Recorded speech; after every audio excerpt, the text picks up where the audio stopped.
мобилография деген атау қате. Вообще құндылық техникада емес, құндылық адамның өзінде екен. И аудитория күннен күнге ол уже умный болып жатыр да. Олар видеографтардың өзінің чегін автоматты түрде өсіруіне себепкер болып кетті. Воронкаға ұстап қойдым, короче. И ол әлі істеп тұр, прикинь. Осы бір ай бұрын 4 миллион теңге болған әкелгеніне. Қазір уже почти 5,5 миллион теңгеге жетті. Әлі ақша келіп жатыр. Қазіргі заманда қияли бола алу трендте секілді. Реально қазір Apple именно 15 Pro, 15 Pro Max'тар ProRes 4.2К-ге түсіреді, 4К и еще лок режимда. Мен таң қалдым, келесі iPhone вообще қандай болады екен деп қойдым. Ребята, ол мобилография емес ол. Нарықты сендіре алды, нарық сенді, талпой үйренді. Но бар осы жерде.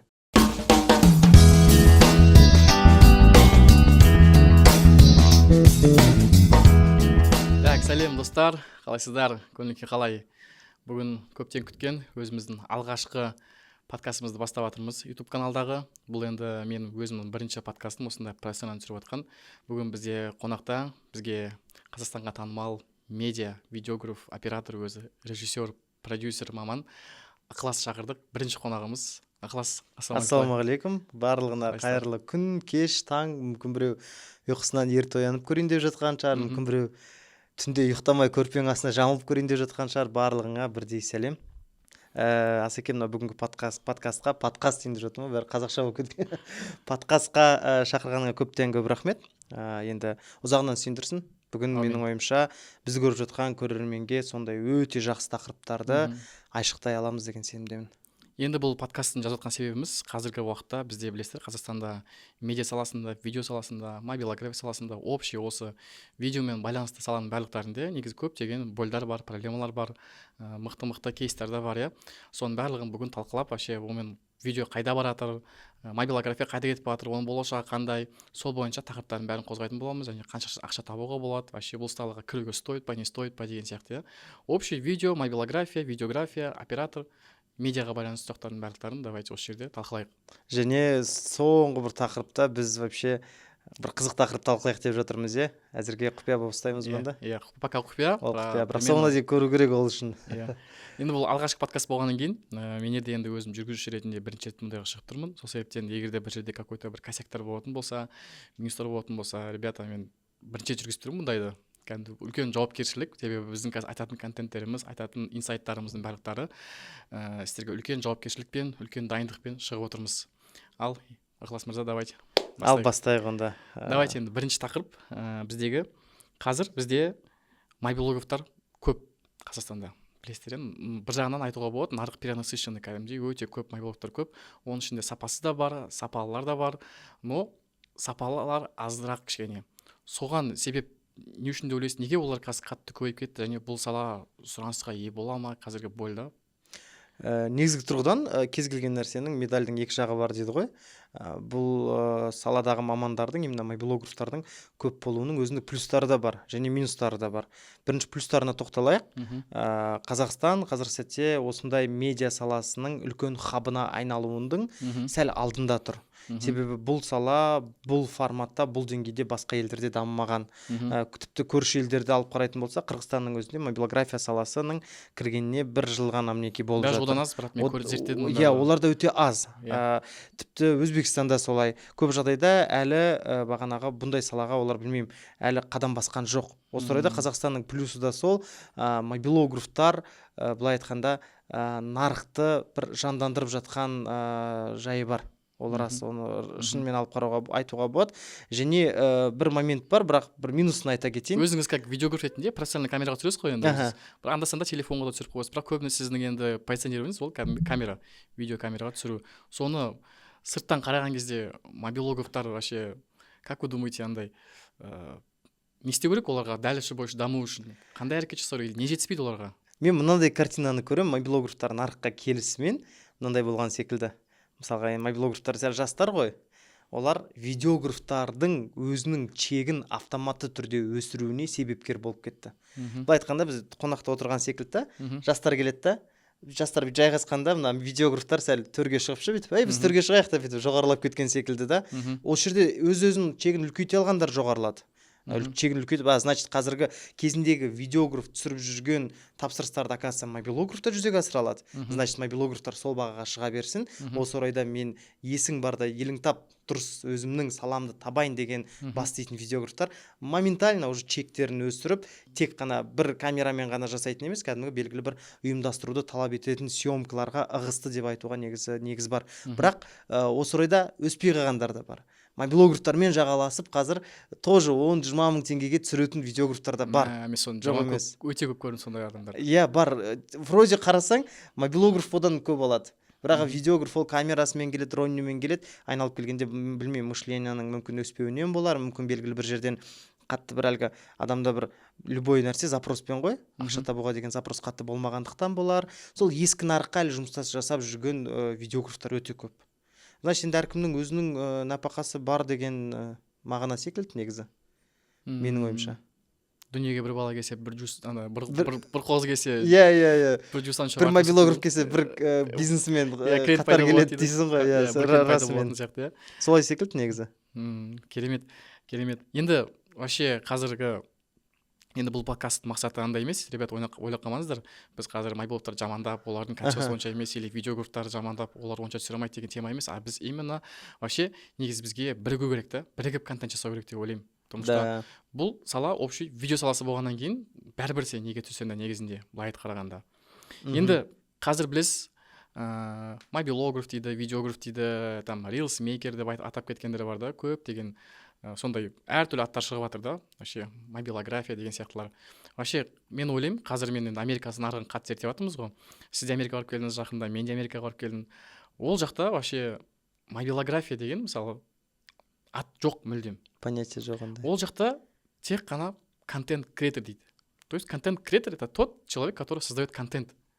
Неге біздің Қазақстан нарығына сондай бір терминді енгізбеске контент-креатор деген сияқты. Бірақ бізде қазір екінің бірі жазбайды контент-креатор деп. Бірақ парақшасына кіресің да, ол жақта бір креаторство туралы бір ақпарат жоқ вообще. Соған кәдімгідей ішім күйеді. Неге олар өзінің парақшасын дамытып, өзінің личный брендпен жұмыс істемейді?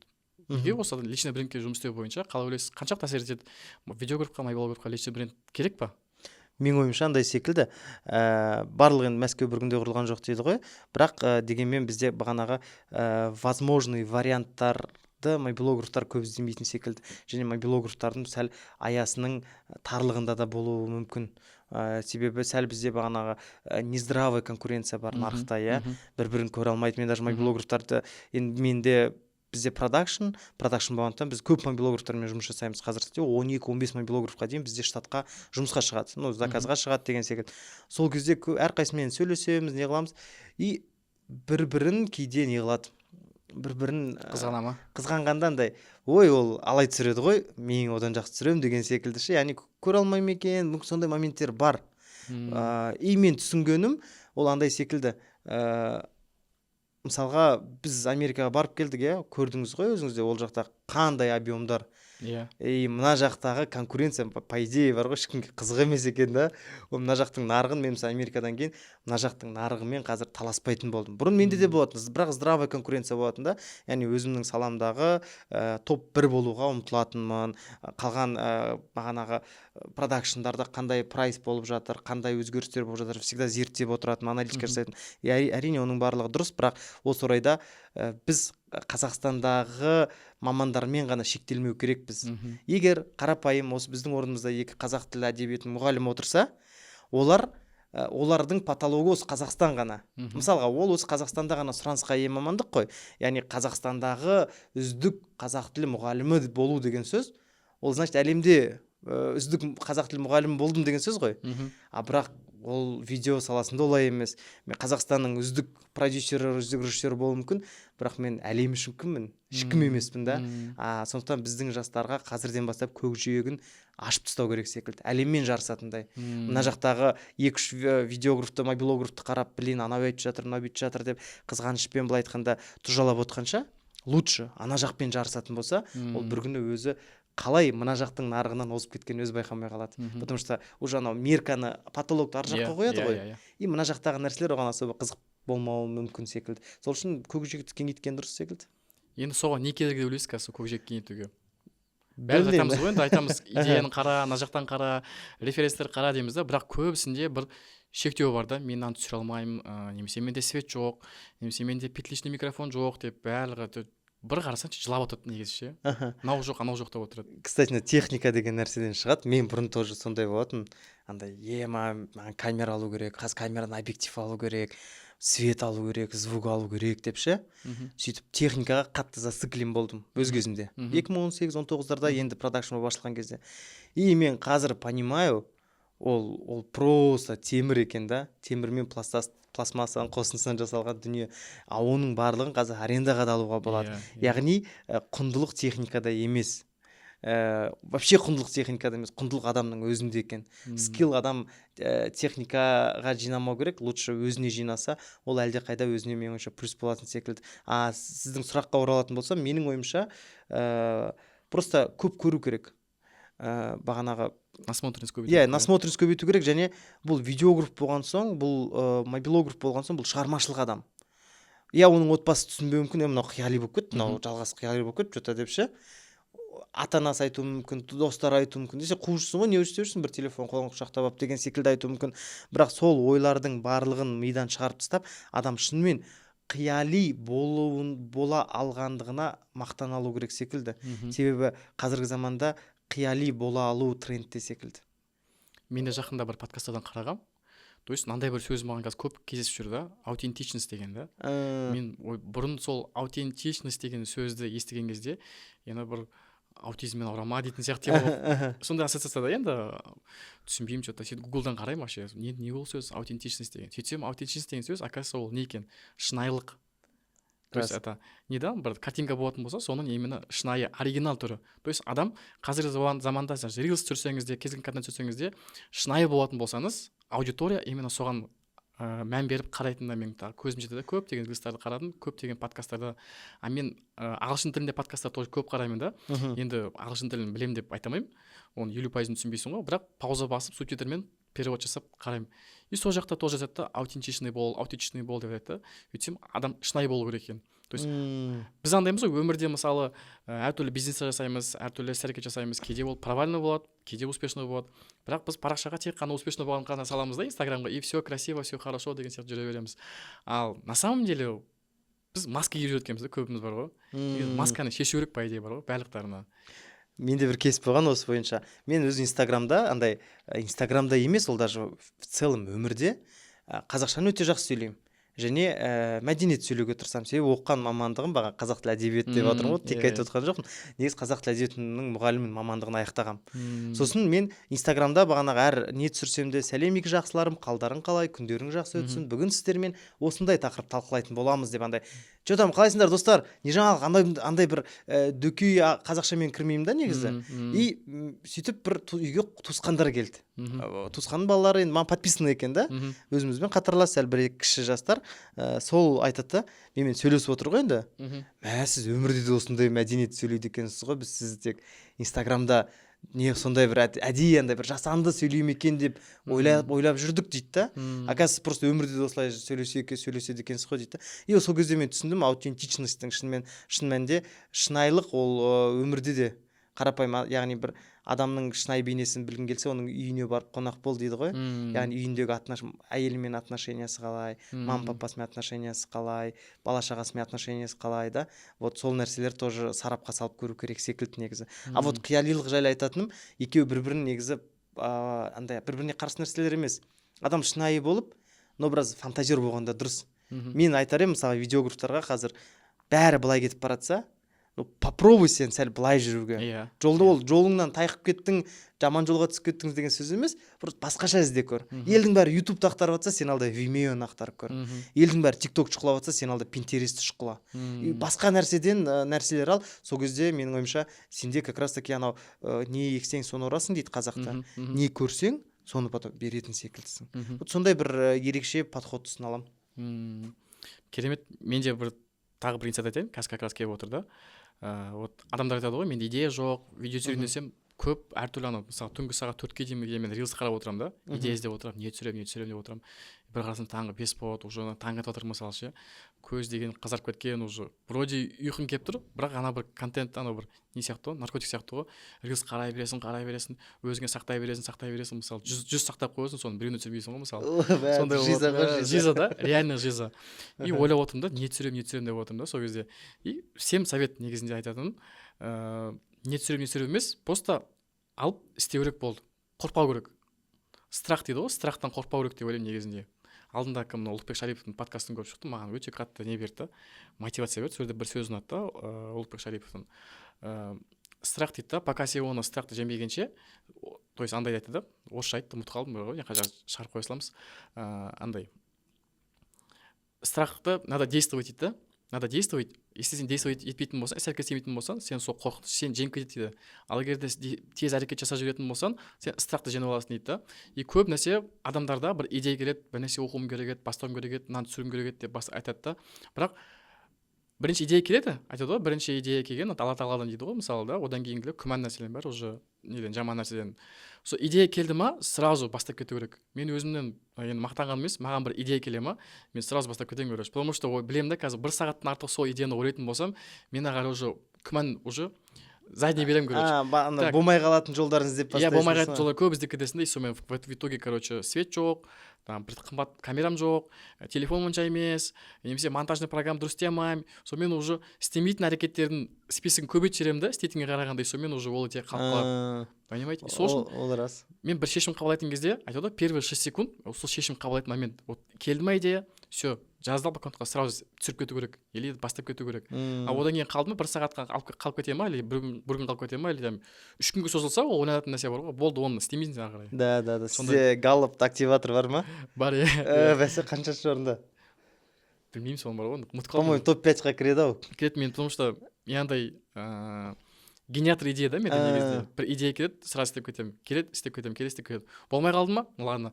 Ойлап қалмаңыздар, мен мысалы ол қазір мобилографияны алып жүргенмен 4 жыл болды да. Менде камера жетеді. Дастанда інімде камера бар да, бізде командада, өзімізде студиямызда 3-4 камера бар. Осы күнге шейін маған камерамен түсірсем де болады, без проблем да. Бірақ маған өзіме мобилография қызық та. Телефонмен түсірген қызық, оны эксперимент жасап, ол телефонның қаншалықты мощности жетеді деген сияқтылар өзім эксперимент жасаған жақсы көремін. И маған мобильный, мен любой жерде отырып, там шай ішіп отырсам да, тамақ жеп отырсам да, бір жерде отырып демалып, скамейка отырсам да, монтажын жасап, бірден жасап кете беремін. Сол кезде ойлаймын да, соның мобильность жағынан. Енді сіз қалай ойлайсыз? Қазір білесіздер, уже iPhone 15 Pro Max шықты. 15 Pro Max қазір камерасының күшейтіп жатыр. iPhone негізінде бүкіл несінің барлығын, акценттің барлығын қазір камераға, именно контент качествоға бетін бұрып жатыр да. И қазір соңғы шыққан моделінде лок режимға түсіреді. Кәдімгідей бұрын камералар білесіздер ғой, плоский лок режимға түсіреді, логарифмический режим дейді ғой, жаңағындай динамический диапазон жоғары деген сияқты. iPhone қазір сондай мүмкіншілік берді. Это единственный телефон қазіргі уақытта сондай режим беретін. Бұл ары қарай қалай дамиды деп ойлайсыз? Келесі iPhone-дар одан да күшті болуы мүмкін ба, немесе ол қалып қалады деп ойлайсыз ба? Білмеймін, енді iPhone өндіретін мамандарда негізі қатты көп аналитика жасайтын секілді, себебі неге олар мысалға басқа бір нәрселеріне усилия салмайды. Не болмаса камера өліп таба салмайды? Неге колонка, неге колонкасына усилия салмайды, неге басқа, нормальный ғой барлығы. Олар ол нәрселер көп усилия салмайды, камераға салады, себебі нарық соны сұрап тұрған секілді. Адамдарға қазір шынымен телефонмен көп жағдайда контентті запечатлять еткен, соны түсірген және соны сторисіне салған. Өте жылдам, тез, барлығы бір құрылғының ішінде болғандықтан ол адамдарға оңай, еркіндік, емін-еркіндік, жеңілдік алып келетін секілді. Сол үшін көп жағдайда телефонның негізі құлағында ойнау деген осы тіркестің өзі қазір өте актуальный секілді, себебі камерамен мысалы қарапайым рилстың өзін, бір стористың өзін бүйтіп камерамен түсірсек, біз уже видеограф ретінде біліп тұрамыз қазір қандай жұмыс бізді алда күтіп тұрғандығын. Препродакшн үлкен. Точно қазір свет қоясың, түсіресің, потом флешканы алып шығасың, компьютерға саласың, неге саласың, потом монтаждайсың, экспорттайсың деген секілді. Сенде Mac болса жақсы, AirDropпен жібересің, әйтпесе Телеграмға жіберіп, аннан скачать етіп, аннан алып деген секілді. Сәл осылардан сәл біз не қылатын секілдіміз, еріну дейміз бе, әлде просто ол тым ұзақта. Қазір контентті сегодня и сейчас қой. Қазір көрсетеді да. Вот солай жасаған негізі дұрыс секілді. Мен осы орайдан негізі телефондардың өз дамып жатқандығын қолдаймын. В том плане, то, что На мобильность, да, получается? Да, на мобильность жағынан, но олар по-любому камераны басып кете алмайды. Баспайды? Никак Иә, баспайды. ол андай да, мысалға машиналар бір күні күшті болып, мысалғашы дамытып олар трактор болып кетпейді ғой. Или машина самолеттің орнын баспайды ғой. Иә, ол самолеттің орнын басып кетпейді ғой. Или бульдозер болып не болып кетпейді, ол бағана комбайн болып кете алмайды. Ол машина ма, ол машина. Қанша дамытса да сол машина деңгейінде қалады. Немесе бағана ал мысалға ол бәрібір егін жыртамайды, жер жыртамайды машина бар бе. Сол секілді әрқайсының өзінің бір нарығы бар секілді. Адамдарға қазір тоже мына 21 ғасырда ақпараттық даму заманында көп нәрселерді адамдар түсіргісі келеді, көрсеткісі келеді, мысалға. И осы орайда сапаға қайта салып жатқан себебі де сол секілді.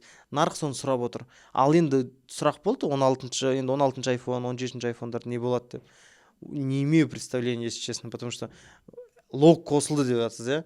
Енді скорее всего қазір 10 битті қылу ғана қалған секілді. Уже 10 бит бар. Вот тем более. Ол 13 Pro Max-тан бастап жоғарыда 10 бит бар. Тем более 10 бит қосылса, уже Apple ProRes-тары примерно бір 4.2 бар. Уже бар. Бар, иә. Ё-моё, мен просто көп зерттемедім да. Мен қатты зерттеп жатырмын. Просто мен до того Қазақстанда YouTube ешкім зерттеп жатқан жоқ шығар. Мен өзім зерттегендердің бәрін істеген эксперименттің бәрін Reels-қа, YouTube-қа салып жатырмын. Реально қазір Apple именно 15 Pro Max-тар ProRes 4.2-ге түсіреді. 4К, еще если сен внешне накопитель салатын болсаң 15 Pro Max-қа 4К 60 кадр жазуға болады. А былай без накопителя өзінің памятіне 4К 30 кадрға дейін жазып береді. И еще лог режимда. Әдемі. Мен таң қалдым, келесі iPhone вообще қандай болады екен деп қойым, уже 12 битқа кетіп қоятын сияқты по идее. Да, негізі енді iPhone өзінің сондай микро матрицасына қарамай-ақ, негізі ақпаратты цифровой әдемі сақтай алып отыр ғой. Оның өзі үлкен инновация секілді. Да. О жағынан мен әрине қолдаймын, потому что бұл наоборот бір какой-то ноу-хау ғой, жаңа нәрсе. Осы орайда егер біздің жастар мобилографтар соның бүкіл қадірін біліп ше, дұрыс бұрынғыдай бейтіп әкету емес. Бұл жерде шынымен соны кәдімгідей штативқа қойып, кәдімгідей светін қойып, күн қай жақтан түсіп тұр, контравойды алып, бәрін реттеп түсіретін болса, вот ол кезде олардың деңгейлері өседі, резко өседі. Мен де постоянно айтамын да, маған мені көп студенттерім, подписчиктер Асхат мырза, анау рилсқа қойдым, бағалап жіберіңізші, комментарий жазып жіберіңізші, или көріп жіберіңізші дейді ғой. Сөйтіп маған жібереді, жаңағы ссылкасын ше, дайректке жібереді, и маған көремін. Сөйтіп комментарий жазып жіберемін, красавчик тема деп, дайректті ұрсам қайдайым ғой кәдімгідей ше, мына жерін дұрыс, че, ұят қой, че за фигня деген сияқты болып ше. Хотя бы светті реттеп қойсайшы, қазіргі мобилогта білмеймін қаяқтан курс оқып алғандардың бүкілі бар ғой бүйтіп айналдырып түсіре береді. Иә, мобилограф десе уже қазір андай. Даже уже КВНщиктер прикол ұстап кеткен да бүйтіп ше, айналдырып та, ребята, ол мобилограф емес ол. Білмеймін, какой-то бір сайық мазақ, мысалы маған кейде мобилограф деп атайтын болса, мен до того уже сондай мем шығып кеткеннен кейін, өзімді мобилограф ретінде біреу айтса, бір түрлі намыстан кетемін ғой, нет, я не мобилограф, я контент-креатормын деп, рилсмейкермін деп айтамын да, не хочу себе сондай немен ортамен позиционировать. Потому что мен никогда бүйтіп айналдырып онда түсірген емеспін да, менің позициям бөлек, мен чисто жаңағындай композицияны қойып, кадр қойып, жарықты дұрыс жағынан қойып, мен көбінесе статичный түсіргенді жақсы көремін. Потому что любой кино алып қарасаң да, көбінесе клиптарда да статика ол классика ғой. Это классика, кәдімгі сен кадрды дұрыс кадр қоя білсең, ең богатый кадрлар, ең қымбат кадрлар солар болады да. А так айналдырып түсіре береді. Это все могут. Я уже показал, айналдырып түсіру. Любой бірінші кастың баласын айналдырып бет түсірсің, істей алады. Бірақ олар кадр қоя алмайды, потому что надо чувствовать. Это үлкен творчество да, по идее. Бұл жерде мен ойымша андай не бар секілді. Бұл жерде де бұл нарықты енді алғашқы болып былай айтқанда нарыққа келген адамдар бар ғой. Ол жасыратын жоқ, Қыран сол жігіттердің бірі. Красавчик. Иә, Қыранның негізі жасаған еңбегін былай алып қарайтын болсақ, ешкім жасамаған нәрсені жасады. Он открыл индустрию. Да, жаңа индустрияны создавать етті, нарықты сендіре алды, нарық сенді, толпой үйренді. Но бар осы жерде. Қандай но? Раз арттан сонша адамды ерткеннен кейін, менің ойымша сол жерде айналайындар, мобилография это не только вот крутить руками, да, а тут есть другие возможности. Кино түсіріңдер, краткометражкалар түсіріңдер, былай істеңдер, былай жасаңдар деп варианттарын сәл де болса көрсеткенде, менің ойымша қазіргі нарық бұдан да жақсы болушы еді. Әрине енді сырттан біреудің атынан том пішкенде оңай, бірақ дегенмен былай айтқанда бізде бұл саладан бөтен адамдар емес, кенде адамдар емеспіз. Уже примерно түсініп тұрмыз да. И мен қазір осы мынандай проблемаға көз жеткізіп отырмын. Мен де үлкен бағана съемочный площадкалар құрамыз. Бізде съемкада кемінде 30-40 адам жүреді. Егер актерлармен есептесек 50-60-қа дейін адам апарамыз. Сол кезде мобилографтардың слишком перенасыщенный екенін көрдім. Таласады ғой кәдімгідей. Көп мобилограф табудан менде ешқашан проблема болмаған. На изи табам ғой кәдімгі. Потому что бізде группалар бар, өзіміздің бағана продакшн группалары. И ертең мобилограф керек деймін ба, 2-3 минутта жауап аламын мен. И келсем, и нарық көп болған сайын, соответственно, баға түседі да. Анау 20 мың сұрап отыр, мен 15 мыңға шыға салайын дегенде ұсыныстар болады да. Жарайды, шыға сал. Маған ең басты бұл жерде мен продюсер ретінде менің мақсатым не? Бағана клиенттің ақшасын экономить да. Ну нормально, егер сол 20 мыңдай түсіріп беретін болсаң, 15 мыңға нормально деген секілді. Бірақ осы орайда мен қай мамандарды табуға келгенде қиналам. Осы мобилографияның айналасында жүрген мамандар, просто мобилографтар ол жаққа қатты көзін салып жүрген жоқ. Вот как раз айтыңызшы осыны, иә. Оператор-постановщиктар аз. Бар, нормально, жеткілікті, бірақ тағы да санын толықтыруға болады. Звукорежиссерлар деген өте аз. Звукорежиссер 2 аптадан кейін съемкам, 2 аптадан кейін съемкаға мен іздеп жатырмын ғой, 10 адамға звондаймын ғой, сөйлесем, бос емеспіз дейді ғой, 2 апта бұрын алып қойған. И сменалары, бір сменасы 100 мың, 130 мың, 150 мың. Звукорежиссерда сондай бір, ол әрине олардың еңбегін құнсыздандырғым келмейді, бірақ олардың жұмыстары да сондай бір ауыр жұмыс емес. Ең басты сенде техника бар, техниканың өзін арендаға алуға болады. Ең бастысы дұрыс петличкаларын тақ, бумыңды дұрыс қой, настройкасын дұрыс жаса, и каждый раз мұқият тыңдап отыр. Адамдарда брак болса, кадрды тоқтатып, басынан бастады. Сондай жұмыстар бар. Звукорежиссер, художник-постановщиктар, керек болса локейшн менеджерлардың өзі да. Ары кетпей қояқ, даже нелер бағанағы. Режиссер неге болмасқа олар, я? Неге олар продюсер болмасқа в конце концов? Ну, әрине, мобилографтар болып жүре бергенде жақсы, бір телефонста, но мына салаға кірсе, олардың табыстары менің ойымша в разы көтеріледі. Енді ойлап қараңызшы, мобилограф деп жатырмыз ғой. Қазір мобилограф десе, болды, мен, короче, кому-то должен какой-то заказ делать деген ассоциация бар да. Мысал, стоматологты алайық. Ол телефонмен күшті видео түсіре алады, және монтаждай алады. Бірақ өзінің стоматологиясына реклама жасап, жақсы контент түсіріп, стоматологияны дамытуға болады да. Не обязательно бір мамандыққа мысалы, мұғалім мобилографияны оқып алды да, оған мобилог болып кетті, заказ алып, рилс түсір деген айтып тұрған жоқпыз. Для себя надо учиться. То есть қазір кімде телефон бар, любой адам өзінің личный брендін, өзінің саласын дамытқысы келетін болса, оқып алыңдар мобильный съемканы кәдімгідей күшті қылып, и өздеріңіздің салаларыңызды дамытуға болады сол арқылы. Да. Понимаете? Мен осы жақтан көп айтқым келеді, то есть стористе көп айтамын, постоянно айтамын да. Достар, мобилограф деп жатырмыз. Не обязательно быть мобилографом и искать заказы. Просто өзің салғанда сол мобилографияның инструмент қой бұл деген былай айтқан кезде. Скилл ғой жаңа айттық. Бұл сала емес па сонда? Бұны сала деп айтуға болмайды, сала ол профессия ғой. Бұл профессия емес. Ондай емес бұл. Бұл қабілет. Мен бұны қабілет деп айтушы едім. Бұл тамақ жасай алу секілді ма? Иә, қабілет. Мысалы там бухгалтер деген бар да, бұл сала. Бұл кәдімгі специальность, профессия. Ал мобильный съемка, ол вообще осы мобилограф саласы именно бұл, мен ойлаймын, каждый адамда болу керек қабілет деп ойлаймын. Потому что қазіргі уақыттағы енді әлеуметтік желілер қатты дамып жатқан уақыт қой, нереально дамып жатыр, қазір искусственный қаншама дамып жатыр да, күшті болып.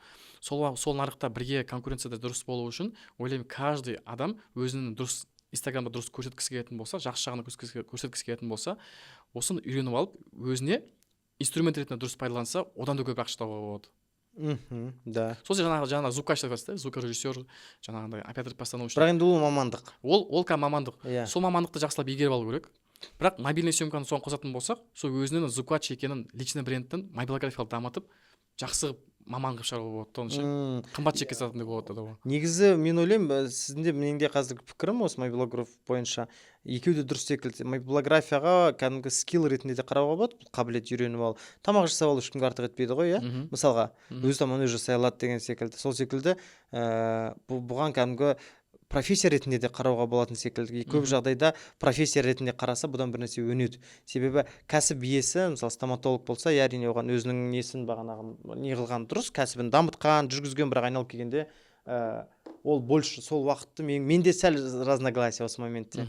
Ол сол уақытты егер өзінің сол тіс емдеу бойынша білімдерін дамытып, лучше почему не нанимать человека, который с вами айналысатын. Мобилографты алды, тоже түсіріп берді деген секілді Ол ше. кезде уже майблогтарға новый заказчик пайда болады деген Иә. Ну как бы по-любому нарыққа бәрібір сол салаға келіп тұр ғой, иә. солай секілді менің ойымша. Сондықтан майблогровтарға қазір сразу бүйтіп басты шайқап тастап, осы жылға жақсы жоспарларын қойып, жаңа мамандықтарды іздеп көру керек секілді. Дұрыс, керемет. Так, давайте кеттік. Келесі тақырып. Қазір енді көп больдар бар ғой. Видеографтарда, майблогтарда сервис, қалай ойлайсыз, сервис негізі көп жерде ақаулар көп та. Алдында маған біреу жазады, бір эксперт, мен 2 майблог көрдім, 3 майблог, 4 майблог көрдім дейді да. Жауапкершілігі төмен дейді, ответственность жоқ дейді. То есть видео түсіріп береді, ақшасын төлеп қойғам, 1 апта ол жоқ болды, 2 апта видео жоқ дейді. Одан кейін бір кезде телефоныма сым қалды дейді. То есть отмазкалар көп дейді да, мысалы сондай майблогтар өте көп, ответственность деген сервис жағынан. Қалай ойлайсыз, соны не істеу керек болады? Қандай больдар бар сіздің салада, видео саласында, сервис бойынша? Менің ойымша былай секілді, мысалға адамның жоғалтатын дүниесі аз кезде, адамның жауапкершілігі де соған сай аз болатын секілді. Яғни, егер ол адам уже нарықта 4-5 жыл жүрген, өзінің аты бар, атағы бар, ертең кез келген репутационный урон оның брендіне қатысты болатын болса, ол содан зардап шегетін сезінсе, және соның алдын алса, ол әсте жауапкершілікті всегда алып жүретін болады өзімен. А когда бағанағындай нарыққа бүгін оқып алып, ертең нарыққа шығып, заказ тапқанына мәз болып, ой 2-3 заказ тауып алдым деген секілді, бағана бұл жерде тоже обмен бұзылуы мүмкін да, бағана клиенттің ақшасын алып, түсіріп беріп, потом монтажын жасамай, ондайды мен көп естігем. Мен де көп естігем. И ондайларды көбін естігеннен бөлек енді өттім да. Но клиентті, майблогровтар клиентті былай айтқанда 2-ақ орап алдап, сенгең сала бер, мен жасап берем деуі мүмкін да. Бірақ именно ол продюсермен ол не канает да. Именно менімен, потому что мен ол саладан именно мамандармен жұмыс жасау саласына жыланның аяғын көріп тастадым, жасыратын жоқ. Қай маманмен қалай жұмыс жасау керек, қай маманға қай авансын қай кезде беру керек, және жұмысты аяқтаған кезеңгі оның мотивациясы қандай болу керек, және жұмыс барысында ол өзінің жұмысын дұрыс атқару үшін оған о баста қандай перечень договор ұсыну керек. Барлығын енді зерттеп тастадым да, бұл енді айналып келгенде адаммен жұмыс жасауға, продюсердің негізгі жұмысы. И осы орайдан майблогровтар сәл өздеріне көп алатын сәттері бар енді. Себебі андай не қылады, нарық слишком көп деп ойлайды да, қазір мен неғып кетейін деген секілді. Мен танымай қалады, бәрі танымай қалады, мен білмей қалады деп ертең ойлаймын екен, білмеймін, пластический операция жасап тастаймын, атын өзгертсем деп ойлаймын. Бірақ айналып келген нарық деген кіп кішкентай ғой. Бізде нарық тем более кішкентай. Тем более кішкентай. Любой майблогровты, даже любой видеографты через третий танысын тауып алуға болады. Да, ол ондай моменттерде менің ойымша майблогровтар ол бір сөйтіп клиенттің көңілін қалдырады, 2 қалдырады, 3 қалдырады. Содан кейін ол просто ол майблогровқа ешкім обращаться етпей қойды мүмкін. Потом сол кезде ол түсінеді. Мен өзімнің жолымды өзім дұрыс емес сиямен сызып келіппін ғой деген секілді өз шешімін қабылдайтын секілді. Енді осы орайда мен айтқым келеді, бізде де продакшн және мен де айта алмаймын, 100% біздің клиенттер барлығы риза болады деп. Всегда найдутся те клиенты, которые бір нәрседен тырнақ астына кіргізетін клиенттер всегда болады. Оған дұрыс қабылдай алу керек. Және руководитель ретінде немесе сол атқарушы маман ретінде осы кезде клиенттердің кейбір сөзін жүректеріне қатты қабылдамау керек. Қазір біз бағанадан бері клиенттің ығына жығылып майблогровтарды не қылдық қой? Майблогровтарды хейт, былай айтқанда не қылдық қой, ұрсып жатырмыз. Енді наоборот, осы жерде майблогровтарды, видеографтарды қолдап та кететін сәт бар сияқты, ол кейде клиенттерде қиын болады. Ондай бар енді. Ондай бар, Мен де көргем. Қиын клиенттер бар. И бұл жерде тоже клиент всегда прав екен деп, клиенттің бүкіл ығына жығылуды керегі жоқ. Оның ең дұрысы просто договорись на берегу. Жағалауда келісіп ал. Қалай болады, қалай істеймін, қай уақытта нені өткізу керекпін, қай ақшаны қай кезде алам, қай роликта қандай тех задание болу керек. Майблогров заказ бар деп, ойбай болды братан, қай жер адресін жібер, ақшасын жібер, кәсіпім осында деп бірден кел, ақша алғанша асықпа. Сразу уже не профессионализм. Себебі ақша алғаннан кейінгі айтылған ереже, ол ереже емес негізі, ол қате. Мысалға мен тапсырыс берем да, сізге тапсырыс берем, ақшаңызды бермей жатып, сіз бүкіл условияңызды маған айтып алыңыз зато. Егер условия маған ұнамаса, то мен бермей қоя салам ақшаны да. Но егер мен ақшаны салып алам, сосын сіз условия айтсаңыз, мен қалай ойлаймын сіз жайлы? мә ақшаны алғаннан кейін Иә, басқаша жібереді сөйлеп екен ғой, кетті басқаша сөйлейді екен ғой деген Иә, секілді иә, болады да. иә. Сол үшін наоборот ақшаны алмағанға дейінгі сәт ол нағыз өзіңнің праваңды качать ететін сәт қой. Ол качать ету деген а так мен Иә, деген иә, былай иә. менің райдерымда там 2 Red Bull тұру керек деген сияқты тема емес. М. Ол жерде нақты әдемі сауатты тілде жеткіз. Осындай мен осылай жұмыс жасаймын. Бірінші оплатаны осы кезде саласыз, екінші оплатаны осы кезде саласыз. Мен сізге қазір договор жіберемін, қол қойып маған обратно жіберіңіз. Содан кейін мен сіздің датаңызды бұрындаймын. Барынша сондай сауатты қызмет көрсетсе, клиент те солай қарайды. Бірақ кейбір клиенттер бар, саған төлеген ақшасын сенің қызметің емес, сені сатып алғандай болады да. Мгм. Кәдімгідей басынып түнгі сағат 2-де звондайтын клиенттер бар да. Мен менеджерларға айтамын, вообще телефонды өшіріп тастаңдар түнде. Типа қанша жерден біз енді 7 миллиондық 10 миллиондық та лавсторилар түсіреміз. Бірақ сол кездерде бірақ осы жерде бір нәрсе айтайын, көп ақша төлеген клиенттерде проблема азырақ, кстати. Да. Ол общий барлық әлемде сондай ғой. Да, сондай көп ақша төлеу, үлкен заказдар, олар скорее всего адам мынандай секілді. Мен былай мынандай шешім қабылдадым.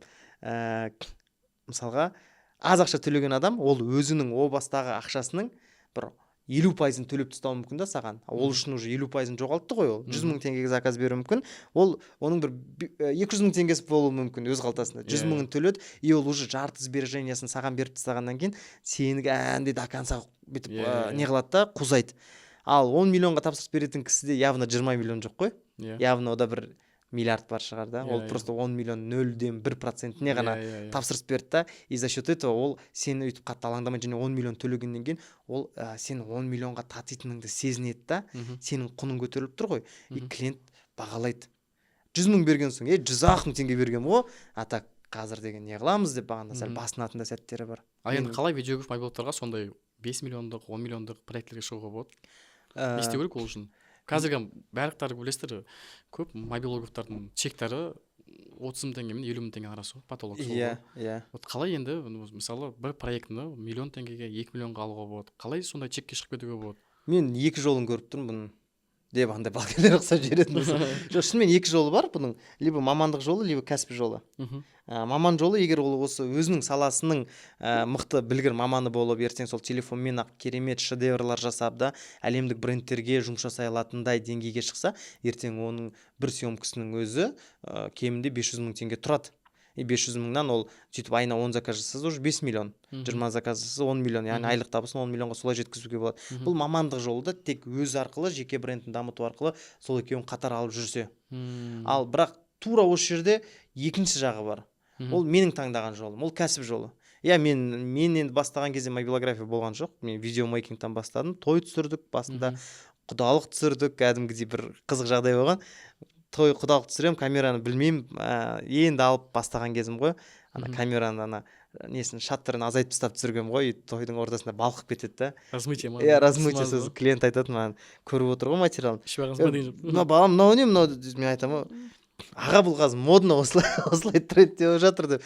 Бұл енді андай бір жол тауып кету болған шығар, наверное. Бірақ өзім сол үшін ұялдым. Сол кісіден тіпті жарты ақшасын ғана алдым да, жартысын алмай қойдым. Аға, енді менде де қателік бар. Бірінші алғашқы тойларым енді бастап жүрген едім деген секілді. Неге алып келе жатырмын? Мен мысалы видеомен бастадым, ары қарай продакшн құрдым. Ең соңында менің тұрақталған қазіргі жерім ол продюсерство. Продюсер болған адам ол бүкіл команданы ұйымдастырады. Бұны мен алдында тоже стористерімде. Сіз эксперттерге продюсерсіз ба?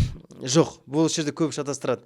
Инфопродюсер ол бөлек. Ол инфопродюсер больше эксперттерді упаковать етіп, соның курсын сатып, соны ары қарай запускать етіп, жеке брендін көтерумен айналысады.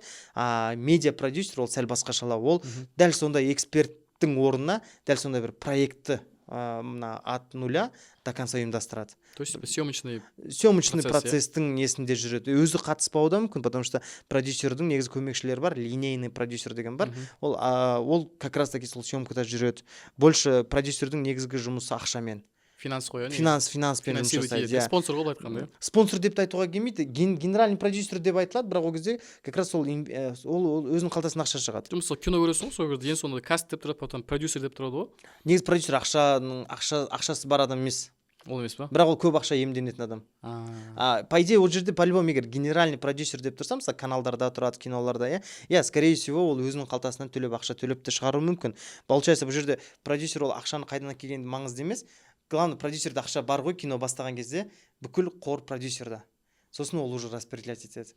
Опергруппаға мынша, художкаға мынша, локацияға мынша төлеңдер деп. И менің ойымша екінші как раз таки кәсіп жолы, мамандық жолы емес кәсіп жолы, ол как раз сіздің айлық табысыңызды немесе бір заказыңызды 5 миллионға 10 миллионға әкелуге бірден бір себепкер бола алатын нәрсе.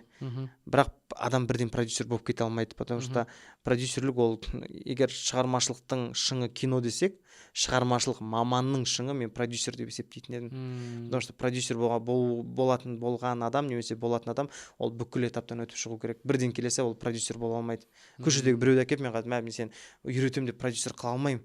Неге? Себебі ол опытпен келу керек, ол оператормен жұмыс жасай алу керек. Андай ғой, бәрібір мамандар, егер мен мысалы оператордың қызметін білмесем, мен операторға қалай сөзімді өткізе аламын? Қалай мен оған айтамын съемка кезінде, неге сен обычно неге түсіріп тұрсың, эслокқа түсірмей деп қайтып айта аламын, мен өзім білмесем. Немесе монтажерға қалай мен былай айтқанда әңгімемді жеткізе аламын да, былай айтқан. Немесе художникпен қалай жұмыс жасай аламын, мен егер өзім білмей тұрсам. Менің ойымша продюсер сол бүкіл мамандардан опытты жинап және солардың барлығының басын қосып, мына жақтан клиенттің ақшасын әкеп, ана командаға жұмыс жасатып, ең соңында кемі өзі 30%, 40% пайданы алатын адам. Яғни съемочный процесте осы жерде бір сұраққа жауап бере кету керек. Ең көп ақша табатын кім съемочный процесте? Ол режиссер емес.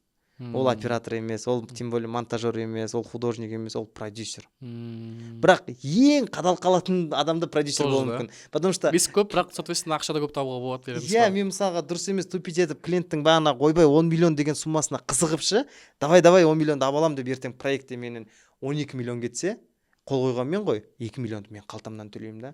Сол үшін абайлап сөйлеп анықпас дейді ғой Абай атамыз. Сол секілді бұл жерде продюсерге өте абай болып, әрбір айтқан сөзіне жауап бере алатындай қабілет болу керек. Ол уақытпен келеді. Керемет, мощно. Енді бізде келесі тақырып бар, үлкен қазіргі тренд болып жатқан, өте сұранысқа ие болып жатқан Reels. Reels тақырыбын сіз айтыңыз. Reels'ты енді, мен қалай ойлайсыз? Менің ойымша бар ғой, Reels андай секілді. Инстаграмның жаңа мүмкіндігі, Инстаграмның тиктоктан көрген несі бәрібір әлеуметтік желілер бір-бірінен ұрлайды ғой. Әйтпесе бұрын Reels болған жоқ Инстаграмда. Сторис, бұрынғы стористар наоборот, көп болған сайын просмотр көп жинайтын. Қазіргі стористар күніне 5-ден асса, уже соңғылар тіпті просмотр жинамай қалады. Қазір наоборот подписчиктің генерация жасайтын жерінің барлығы осы Reels'та секілді. Бірақ Reels'тарда сол бәрібір бір-біріне ұқсап кеткен, бір-бірімен андай бір қалай ерекшелігі болады? Мысалы сен Reels'ың рекке шығу үшін көп просмотр жинау керек. Көп просмотр жинаған кейін просто просмотр емес, ол ақша алып келу керек қой. Да, мен одан Reels экспертім деп айта алмаймын. Бар нәрсем бар деп, жоқ нәрсем жоқ деп айту керек. Мен салам контенттерді, кейбіреу атады, кейбіреу атпайды. Бірақ любой жерде негізі түсінгенім бір формула бар. Формула біреу ақ. Прикинь, брат, мен сол формуланы таптым ғой. Вот, осы жерде сіз жалғастырыңыз осы әңгіме. Маған осы формуланы сіз айтыңыз, мен қостайын. Мен соны зерттеп кетқанмай, примерно мен былтыр осы 23 жылдың декабрь айынан бастап Reels'қа қатты көңіл бөліп жатырмын да. И зерттеп кетемін, ана формуланы көремін, мына формуланы көремін, мына связканы көремін, воронканы көремін, атпайды. То есть мен Reels енді баяғыдан түсіремін ғой, уже Reels шыққаннан бастап көріп жатырмын ғой. Бірақ ол кезде особо қатты мән бермегенмін. То есть мен өзімнің услугамды, өзім курсым сату үшін де бұрын таргет қолданатынмын да. То есть таргетке кәдімгідей мен күніне $1000 құтқан кездерім болды. То есть бір айдың ішінде мен 10 миллион теңге таргетке жібергенмін. Бірақ ол аумен слив болған, короче. Таргетке кетеді, 10 миллион теңге кетті, бір айдың ішінде аумен болды, ақшаның бәрі сливқа кетті. Лид келеді, күніне 1000 лид келеді, короче.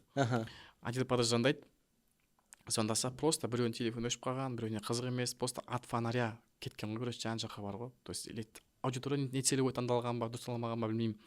И маған үлкен боль болды да. Содан кейін мен таргетке жасамаймын вообще. И уже зерттеп кеттім, так, қандай способ бар вообще. И қазір байқап жатырмын, соңғы уақытта, соңғы жарты жылдықта Reels'тардың мүмкіншілігі өте қатты болып жатыр да. То есть аудиторияны тек қана Reels арқылы, тегін площадка ғой. Қазіргі уақыттағы Reels это тегін площадка, которая саған аудитория алып келетін және качественный аудитория алып келетін площадкаға айналып келе жатыр. Үлкен, білмеймін, бір жарты жылдан кейін қалай болады, но қазір именно солай болып өте күшті болып келе жатыр. И мен ойлаймын, что қазіргі уақытта қымбатқа сатқым келетін болса, бағана айттым ғой, қалай қымбатқа сатуға болады услугаларды да. Любой мобилограф болсын, видеограф болсын, любой стоматолог болсын даже да, білмеймін. Мұғалім болса да қалай өзінің услугасын қымбатқа сатуға болады? Просто надо снимать качественный контент. Мен соған көзім жетті. Бұрындары жасырмай ақ қояйын, мен де басында мобилографияны бастаған кезде мен де бүйтіп айнада түсіріп көрдім де түсіндім сразу, это не мое дедім. Сөйттім де мен сразу өзімнің позиционированиемді, өзім стилімді өзгерттім. И қазіргі көп менің подписчиктерім біледі, что менің стилім Қазақстандағы ешкім стиліне ұқсамайды, өзімнің бір орны бар стиль, короче. Сондай композиция қойылған, кадреген, боялған, істелген, атмосферный музыкамен берілетін. И түсіндім да. И именно дәл қазір рилстарда уже бұдан мысалы осыдан 2-3 жыл бұрын любой адам телефонға түсіріп алып бүйтіп істейтін болса, о, базар жоқ, мына мықты мобилограф деп атайтын еді да. Ал қазір аудитория уже тупой емес, аудитория уже сапалы контент пен сапасыз контенттің кәдімгідей бүйтіп ажыратылады. Уже кәдімгі ажыратылады. И аудитория күннен күнге ол уже умный болып жатыр да. И ол жақсы, себебі сапасыз мамандарды бүйтіп ығыстырып жатыр. Сол кезде уже сапасыз мамандарды ығыстыру енді ол жаман жақ кетіп қалды деп айтқым келмейді. Оларға наоборот мүмкіндік беріп жатыр да. Енді оларға сынақ қойып айтқанда заказ аз болып қалады, не болып қалады. Значит, оларға Алла тағала сынақ беріп жатыр. Сен уже ығысып кетіп барасың, өзгерт бір нәрсені. То есть твои вот эти вот видео айналдырып түсіретін уже не актуальны. Қазір актуальны уже әдемі картинка қойылған, әдемі светпен, таза звукпен, жақсы жарықпен, жаңағындай композициямен түс қойылған, жақсы саунд дизайнмен істелінген видеолар қазір уже бара-бара сұранысқа ие болып жатыр. И соны қазір әлі көп мобиловтар білмеймін түсінбей жатыр ма. Мен күнде айтамын, ұрсамын сториста, ребята, вот это неправильно, вот так былай дұрыс болады, мынаны бүйтіп түсіріңдер, мынаның телефон мынандай возможностьтары бар, мынандай мүмкіндіктер бар, қолданыңдар деп айтамын ғой. Біреу түсінбейді, короче, біреу хет жазады деген сияқтылар ғой, короче. Иә, негізі бұл нәрсе мен былай айтар едім, жеке бренд дамытқан жақсы, жеке бренд арқылы негізі үлкен чекке шығуға болады, клиенттерге де сатуға болады. Бірақ менде, например, былай бізде Films-та, Класс Films продакшндағы заказдар мен арқылы келмейді. Маған вообще қатысы жоқ. Біздің клиенттер мен танымайды да. Менде адамның атына, өзінің атын ашыпты ғой деген секілді адамдарда понятия жоқ. Олар осындай продакшн бар, осылай түсіреді, оказывается, олар осыны түсіріпті, мынаны түсіріпті деген секілді ғана немен бізге тапсырыс береді. Яғни мен күнде ол жаққа сторисқа да шықпаймын, ол жақта чисто андай бір коммерческий компаниялардың роликтары секілді, просто неодушевленный форматта жүргізіледі да. Но при этом заказ нормально, Аллаға шүкір, ол жақта бар. И мен жеке брендімнен ол жаққа тапсырыс бармайды. Енді таныс тамырлар келеді, бірақ таныс тамырлардың өзі мендегі Films-тағы чекті көріп шошып кетеді. Қымбат екен ғой деп, енді алуға сәл қиналадың, не қылады. Сосын мен айтамын, енді ол нормально, это типа арзан түсіретін жігіттер бар, нарықта өте көп қазір, тем более Love Story деген нарықта 100 мыңға да 50 мыңға да мамандар табуға болады. Телефонмен түсіргендер бар ғой. Иә, телефонмен түсіріп беретіндер бар, как раз 30-40 мыңға да түсіріп береді, шыны керек. Айналып келгенде біздің кейін сол біраз как раз бағанағы бізден кейінгі қауым келіп бізді ығыстырды да, бізді жаман жаққа ығыстырған жоқ секілді, бізді төрге ығыстырып жіберді автоматом. Потому что біз уже бұрынғы Love Story-лар емес, уже Love Film деген новый сондай продукт шығарды. Ол кәдімгі кемі 2 миллионнан жоғары басталады, бір күндік съемкасы. 2 күн болса 3 миллион, 3 күн болса 4 миллион деген секілді кете береді. Мен осы орайда сондықтан жеке брендті да о баста жүргізбей тұрып, бұл мен не істеймін деген адамда сұрақ болу керек секілді. Себебі көбі қар жеке бренд көздің барлығын шел басқан, жеке бренд дамыту керек. Иә. Яғни Reels дамыту керек, нәрсе түсіру керекпін, жеке бренд дамыту керекпін дейді, бірақ айналайын, ол жеке брендпен не істемекшісің, қалай монетизация жасайсың, саған қандай аудитория керек, әйтпесе арзан аудиторияны TikTokқа 2 рет шығып билеп-ақ жинап ала аласың, бірақ ол аудиторияны сен не істейсің, қаншалықты саған пайдасы бар. Кейде арзан подписчиктің артынан қуып, кейде өзінің беделімен бір репутациясында түсіріп алатын мамандар бар, потом ондай түскен маман сен көтерілуің тіпті қиын болады.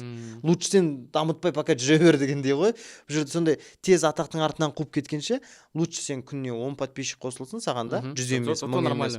Но зато сен өзіңнің неңе қызығатын адамдарды тарт. Қазіргі сәтте мен ойымша миллионник подписчик блогерларда немесе сондай медийный личностьтарға қарағанда сенің 50 мың подписчигің болса да, олар сенің салаңдағы тығыздалған мамандар болатын болса, значит, это уже хорошо. Менде стористы мен неғаным емес, көп адам көрмейді мені. Бір 2000-2500 адам көреді. Бірақ мен кім көретінін көрем да, мен шок болам. Мен Қазақстан мықты продюсерлар мені көреді. Шыны керек. Бағанағы режиссерлар мені көреді, операторлар мені көреді да. Мобилографтар, видеографтар есептемегенде үлкен мамандар, телевизионный программалардың нелер мені көреді да. Аналар көретін болсын бір жаймай сторис салуға ұялады екенсің. Уже сапалы контент жасаған Иә, потому что олар сені продюсер деп бағалап, бақылап отыр да. И мен соған қуандым. Яғни мен 3.000 адам, 2,5 мың адам көре берсін. Да и пусть 20 мың адам көрмей қойсын, но мені нағыз мен көрсеткім келетін адамдар көреді да. И сол нәрсе қуантады. Сонда түсіндім, мәселе количество емес, а качествода екен. Солай. Иә, дұрыс айтасыз. Көп қой қазір TikTokқа бір рилс салып жүресің. Мен таңғалғаным, TikTokта рекке шығып кетуге андай шанс көп та. Немерено көп. То есть какой-то бір тупой видео салдың, то есть сенің видео максимально тупой болған сайын, ол видеода максимальный просмотр қатты көп болады. Бірақ аудитория то же самое көрді, пролистал, все, дальше подписка жасаған жоқ та.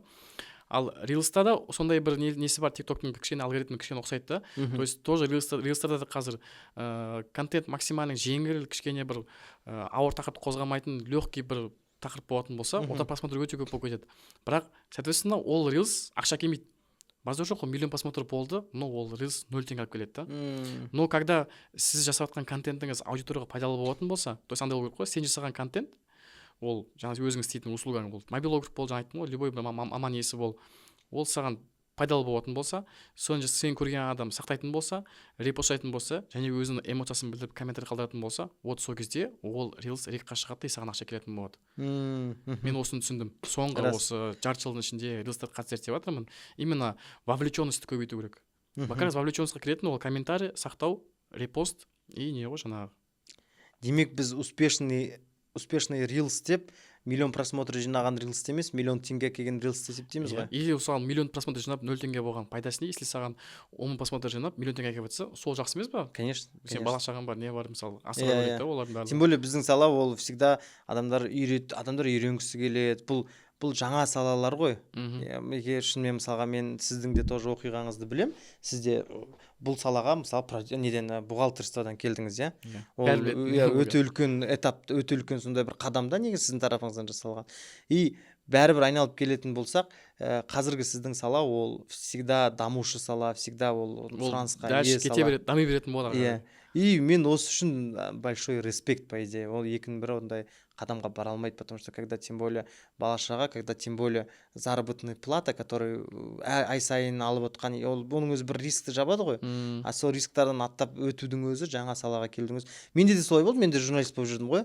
Нормально маған 150 мың, 200 мың төлейтін еді телеарнада. Мен главный бухгалтер болдым, 600 мың алатым айына. Базар жоқ мысалы. Соны тастап кетіп қалдым бірақ. Ойлашы. Значит, бұл жақта бір нәрсе бар, біз тастап кететіндей бір нәрсе бар. Сол үшін құрметті бағанағы мобилограф, видеографтар көріп отқан, сондықтан сіздер қайта бақтарыңыз бар, сразу осы салаға келген дейсіз ғой. Мен қазір мысалы жасым 36-да. Егерде дәл қазір мен жасым 21-де, 22-де болып, и мобилографты еститін болсам бар ғой, я бы схватил бы за все бүйтіп ұстап алып, блин, үйретші маған. Как можно на этом заработать? Бәрі істейтін бар ғой, кәдімгідей бар ғой, потому что мүмкіншілік қой. Мен универге түскен кезде, это 2006 жыл болды, жасым 16-да. 16-17-де. Ондай мүмкіндік болмаған бізде. Бізде Nokia болған, который камерасы жоқ Nokia болды даже менде. Ол кезде ондай сала деген атымен жоқ. Видео түсіріп ақша табу. Там чисто қатты нелер болған, кәдімгідей hard skills дейді ғой, мамандықтар болған. Ал қазір интернет арқылы, Instagram арқылы, рилс арқылы ақша табу, телефонды пайдаланып, камераны пайдаланып та, блин, бүйтіп табуға да. Да. Просто вот это надо дұрыс түсіну керек та сол. Шестерналар дұрыс қойып, бүйтіп баспаса дейсіз ғой. Просто бассам болды, все, кетті. Даже бір рилс түсіріп, четкий қылып ше, ол саған ақша келе беретін істеп қоюға болады. Мен сонда бір рилс түсіргем, январь айында түсірдім. Воронкаға ұстап қойдым, короче. И ол әлі істеп тұр, прикинь. Где-то осы январдан бастап осы күнге дейін сол маған уже осы бір ай бұрын 4 миллион теңге болған әкелгеніне. Қазір уже почти 5,5 миллион теңгеге жетті. Әлі ақша келіп жатыр. Мықты. Айналдырып, то есть бесконечно, пока Instagram существует, ана рилс төбеге қойып қойсын, тем более тұра береді и айнала береді. Сіз маған құпия деп айттыңыз, соны негізі оқырмандарымызда күтіп отқан сияқты. Қандай құпия сонда рилстың ақпарат жинайтынына жеткізетін құпия? Құпия деген формула. Формула, ол воронка. То есть сізде должны сделать какую-то воронку. Воронка дегенімізде сіздегі кірген аудитория. То есть қазір Instagram екіге бөлінді. Адамдар біреулер сторис көреді, біреулер рилс көреді. Бірақ рилс көретіндер қазір рекқа шығады, танымайтындар көп шығады. Мысалы, сіз мені танымауыңыз мүмкін, бірақ менің рилсым сізге шығуы мүмкін да, рекомендацияға. Сіз маған не подписансыз. Көріп қалдыңыз менің рилсымды, ұнап қалды, подписались. Сіз уже маған подписка істегеннен кейін мен ол рилсті айтуым мүмкін. Мысалы, маған дайректке мынандай сөз жаз деп айтуым мүмкін. Немесе ана жерде тұрған актуальный қара, соған жіберемін. То есть вот это называется воронка. Ол связка деп аталады. Ал сторис ол уже сендегі бар аудиторияны прогревать етуге, оны қыздыруға, какой-то бір продуктын сатуға арналған площадка. То есть көп адамдар шатастырады, сторисіне, рилсіне, публикацияне бәрін араластырып жүрген. Оның әрқайсысының өзінің қызметі бар. Вот сол қызметін дұрыс пайдаланатын болса, мобилографтар, видеографтар, кез келген мамандарда жақсы ақша табуға болады. То есть Reels ол новый аудитория жинау үшін арналған площадка, ал Stories сол жиналған аудиторияны уже сол жерде өзінің услугаңды сатуға арналған площадка. Вот осыны сіздер біліп алсаңыздар, жақсы білсеңіздер, сіздер уже Storiesке арналған басы контент болады, Reelsқа арналған басы контент болады. Бірімен шатастырмау керек. Ал бізде қалай көбісі алады да Storiesте тұрғанды Reelsқа жібереді, Reelsқа тұрған Storiesқа жібереді и араластырып, и уже когда аудитория кірген кезде сіздің парақшаңызға ол уже теряется, мен не істеймін деді, дым қызығы жоқ, көреді, ештеңе бүйтіп ұстап алады, ештеңе жоқ, кетеді қайтадан, подписка жасамайды. А когда сізде воронка бар болатын болса, сізге келген новый подписчик сол воронкамен барып ең сонда сіздің продуктыңызды алатын болады.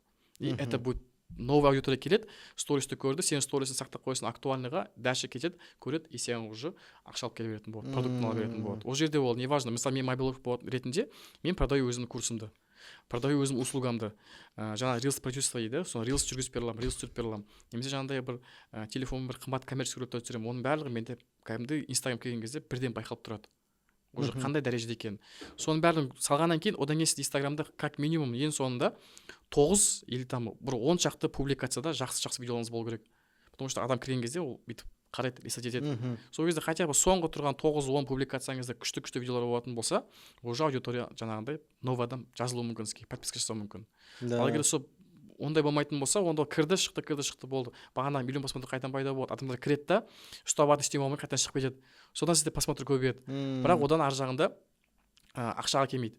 А когда стоп қалып бір нәрсе бар болатын болса, сіздің парақшаңызда аудитория кірді, бір нәрсемен қысқақты ұстап қалдыңыз, воронкаға өтті, актуальный көрді, актуальный сіз дәлекке өтті, дәлекте сіз уже жабуға болады. Да, вот керемет лайфхак. Осындай воронкалар жасауға болады. То есть воронканың түрі көп.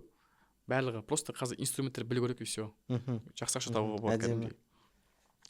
Давайте енді біз кішкене аяқтайық, кішкене не істейік. Соңғы тақырыптардың бірі. Жаңа конкуренция туралы айттық уже, енді мобилография деген атау бағана бір қозғап еді ғой теманы. Иә, біз как раз бағана подкасттың басында неге қате деп ойлайсыз? Как раз подкасттың басында аудиторияға айттық қой, соңында бір тақырып қозғаймыз деп. Бұл тақырып ауыр тиюі керек. Бұны негізі біз соңына қалдырғымыз келген. Вот соңында келіпті. Менде мынандай тұжырым бар. Мобилография деген атау қате. Ол атау дұрыс қарастырылмаған. Мен айтайын, ол қалай екендігін, мысалға қарапайым, мобилограф не істейді? Видео түсіреді, яғни оның конечный продукты не? Ол видео. Қарапайым етікшіні алайық. Етікші, етік жасағандығы үшін етікші ғой. Бірақ етікті немен жасайды? Балғамен жасайды. Балғамен жасағандығы үшін егеумен жасаған үшін егеуші, балғамен жасағандығы үшін балғашы, немесе станокпен жасаған үшін станокшы демейміз ғой. В конце концов ол не жасап шықты? Етік жасап шықты. Ол етікші болды. И сол жерде осындай қате ұғым бар. Мысалға, онда біз неге атамаймыз? Мысалы, GoPro-ға түсіремізді. GoPro-граф деп атайық. Анау Ray-Banның очкилар шықты қазір, оларда очки-граф дейміз ба, не дейміз? Очкиография деп сондай курс жасайық. Жоқ, айналып келгенде бүкілінің жасайтыны контент, видео, контент-мейкер әдемі. Егер барлығын сөйтіп атайтын болса, барлық контент-мейкер, бірақ контент-мейкердің де негізі өзінің жауапкершілігі бар. Контент ол бас аяғы бар, ортасы бар, бір контент болса ол контент, да. В целом всегда ондай видеолар жасамаймыз ғой, кейде обычный рилс түсіреміз. Ең дұрысы мобилографтарға осы орайда өзін мобилографпын деп атап жүрген жандарға айтадым. Сіздерге осы орайда мүмкіндік бар. Мен мобилограф емеспін, мен видеографпын деп атауға толыққанды негіз бар. Потому что да, немножко нарықта тоже қазір мобилограф андай бүкіл мобилограф біреу камера ұстап жүрсе де мобилограф деп атайтын болған, тойда түсіріп жүргендерді мобилограф деп атайтын болған, мобилографты да мобилограф деп атайтын болған. Айналып келгенде сәл осы моментте біраз неразборчивый моменттер болып тұрды. Сол үшін видеограф болған әлде қайда дұрыс секілді. Бұл выгодное предложение для мобилографов. Пусть олар алсында қазір видеограф болсын, видео дайындап шығады ғой. Соған сай, оның неге түсіретіні кімді қызықтырады? Сіз өзіңіз айтып отырсыз, мысалы, сізде 3-4 камера бар, камерамен түсірсеңіз де болады. Кино камераны арендаға алып түсірсеңіз де түсіре аласыз, қолдан келеді, бірақ айналып келгенде сіз телефонмен түсіргіңіз келеді. Бұл сіздің таңдауыңыз. Просто мне нравится. Да. маған кайф, мен зерттегім келеді, телефон қаншалықты возможно, это инструмент, сол сияқты мен камера алып та зерттесем болады, ше. сол ғой. GoPro-ны алып та оның ішіндегі 4К бір нәрсе қандай мощностьтары бар зерттеуге болады да. GoPro алып түсіріп алсам, мен GoPro покуппеймін, GoFotografия деген сала шықпайды ғой мысалы. Иә. Это просто инструмент. Сен либо плоскоуспен істейсің, ана шеген аласың, либо там балғамен аласың деген сияқты Немесе аппаратпен келіп ғой. аласың алуға деген болады да. секілді. Сол сияқты, я думаю, что бұдан кейін білмеймін, осы тема енді қозғалмайтын шығар, или одан да өшіп кете ма бұл тема, білмеймін. Но мысалы маған ұнамайды, мысалы ондай айтаған бар ғой. Иә, мен де біздің конечный продуктымыз видео контент болғаннан кейін кәдімгідей оның аты болу керек. Вот видеограф деген сияқты. Или там фильммейкер болсын мысалы, да, видеомейкер болсын. Какая разница, на что снимать? Да, главное, он делает видео. А может быть, ол мобилограф, который делает фото. Да. Видео түсірмейтін шығар, ол только фото түсіретін шығар. Он же фотограф. Иә, В фотограф. конце концов, иә, сол себеп мен ойымша. Да, негізі осы тұжырым сізге қалай? Нормально. Дұрыс секілді ма? Дұрыс секілді. Сол үшін просто там енді круто айтқыңыз келетін болса, онда фильммейкер деңіздер мысалы, да, который производит кино. Чем ты производишь кино? Я делаю кино через телефон. Да. Өте сондай. Қазіргі сәтте даже телефонмен түсірілетін кинолардың деңгейі де несі де көтеріліп жатыр, деңгейі де саны да артып жатыр.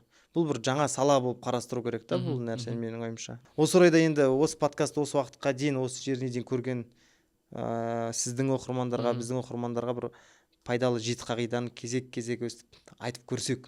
Давайте. Қалай ойлайсыз? Иә, самый основной, актуальный, да. Енді мен ойлаймын, 2024 болсын, 25 болсын, ең басты білу керек қағида, ол білім болу керек адамда. Неважно, на что ты снимаешь. Хоть камераға түсіресің ба, GoPro-ға түсіресің ба, білмеймін, очкидің камерасын түсіресің ба, телефон ба, білім керек. Всегда білім алып отыру керек. Білім алып отыру керек, тоқтатпау керек. Нарық қаттанып жатыр қазір, өте қаттанып жатыр. Сонымен бірге жетіп отыру керек. Білім алу, жаңалыққа жаны құмар болу, оны елді бөлек қағида қылып қарастырамыз. Оны бөлек қылып, мысалы, білім это отдельно да ол. Білім всегда алып отыру керек. Білім алу керек. Самый білім керек десе, это хотя бы түсіру техникаларын, базовый заттарын білу керек. Элементарный базовый заттары. Ол кадр қою, жарық дұрыс қою, камера настройка деген сияқты. Менде сосын білімде біздің жастарды көп триггерить ететін бір нәрсе бар секілді.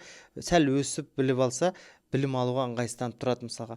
Ой, одан білім алам ба, мен типа өзім ақ үйреніп алам ғой деген секілді. Бірақ всегда андай нәрсе бар ғой, айналып келгенде біз бұл өмірге келген кезде бізде ментор болды ғой, анамыз. Біздің анамыз ментор болды біз үшін да. Ол бізді жүруді үйретті, жеуді үйретті, ішуді үйретті. Потом белгілі бір деңгейде қол аяққа тұрбағаннан кейін өз қолымыз өзіміздің аузымызға жеткен кезде біз как будто ештеңе бізге ментор керек емес секілді де жүреміз да. Бірақ шын мәнінде алып қарайтын болсақ, сенің жаңадан келген салаңа, сенің істеп жатқан салаңда сенен бұрын да істеп тастаған адамдар бар ғой, который уже былай айтқанда соның жыланның аяғын көріп тастаған адам бар. Неге 4 жыл 5 жыл уақыт құртқанша 4-5 айда сол адамның бүкіл білімін сіңіріп 4-5 жылда ақша табуға жұмсамасқа, немесе өзің самореализацияға жұмсамасқа? Осындай больше көп триггерларды негізі біздің жастардан алу керек секілді санасынан. Мысалы жастарды, үлкен кісі жастан оқыса не болыпты, иә? Или жас адам бар, үлкен кісіден оқыса не, бұл айырмашылық жоқ нәрсе секілді. Келсем негізі бірінші не ретінде алып қосып жатқаным ғой. Екіншісі менің айтатыным табандылық. Настойчивость. Задний білмеу керек ше, всегда. Иә, Марғұлан Сейсенбайдың бір ұнайтын несі бар. Всегда айтады да, енді бай адамдарды көп қатты көреміз, кездесеміз дейді. Олардың барлығы бірдей білімді емес, барлығы бірдей не емес дейді, ақылды емес, умный емес дейді, бірақ олардың барлығының біріктіретін бір заты бар, ол табандылық дейді, настойчивость және энергияның болуы.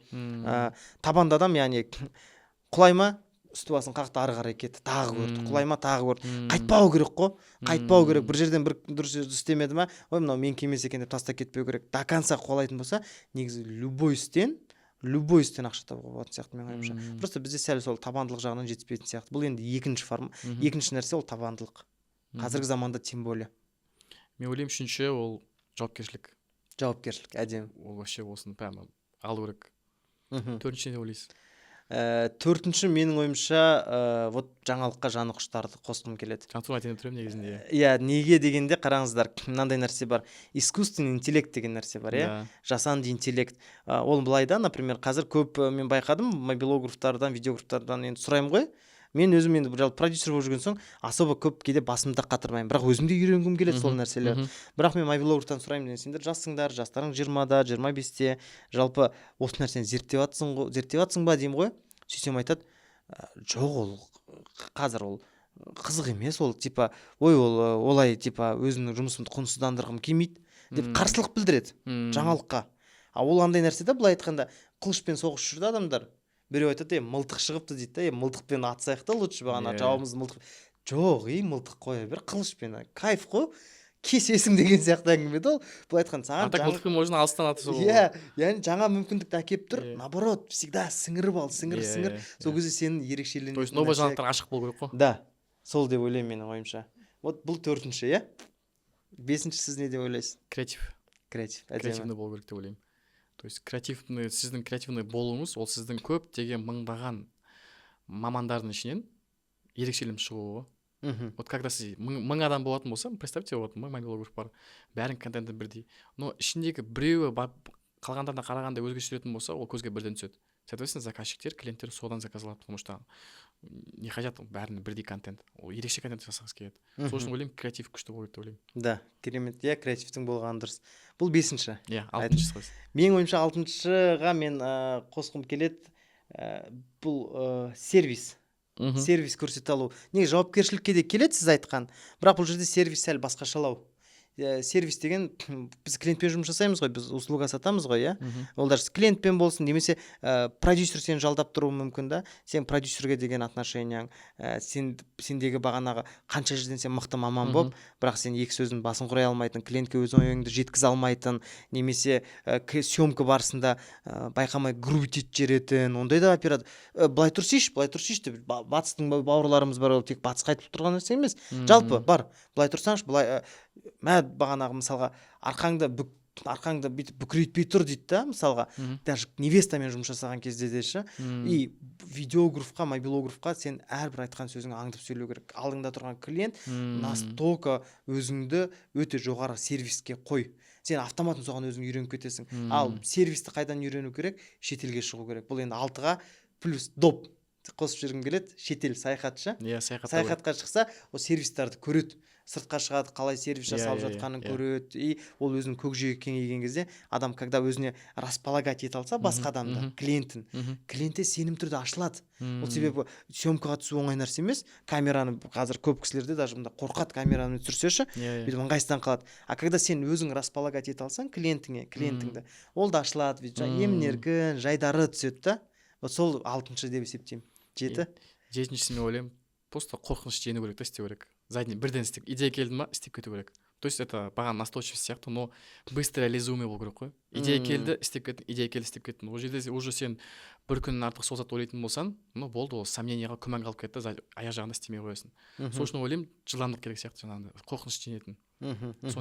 Страх жеңіп істеп кету керек болды. Әдемі, негізі дұрыс, қазіргі заманда қорқатын заман емес қой. Да. Что ты теряешь? Контент түсірдің, саған біреу ештеңе біреу көріп бара жатқан жоқ қой. Вообще видео саласы это самый безобидный жұмыс қой, по идее. Мысалы, стоматологтардың жұмысы бір жерден бір медиктің жұмысы бір жерден қате кетсе, адамның өміріне, денсаулығына зиян келетін рисковый жұмыс та. Ал видео саласында, ладно, ты не так снял, одан адам өліп қалмайды ғой, можно переснять это. Понимаешь, сол үшін тұрда түсіреді, бастап кет сразу. Сол деп ойлаймын негізінде. 7 аз оқыған секілді негізі. Менде 8 әдемі ой кеп тұр. Айта берейін ба? Жеке бренд.